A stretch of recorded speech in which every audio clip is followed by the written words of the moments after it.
தம்பி சேர கொஞ்சம் கூட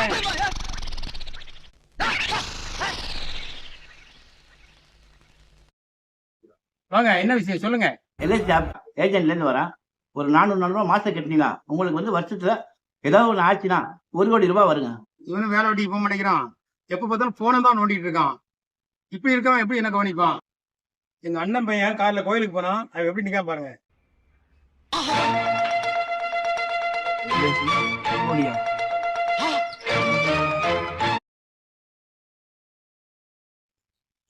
சார் ஓகே சார், முப்பெல்லாம் எழுதிக்கிறேன் சார். வரேன் சார். ஓ என்ன கிண்டனா? பாஞ்சாலம் குறிச்சியில் வெள்ளையனா இல்லையா? என்ன காசு கொடுத்துரு. எதுக்கு? இங்க பாரியா, காசு கொடுத்துட்டு போயா? 1 கோடி காசு கொடுத்துட்டு போயா?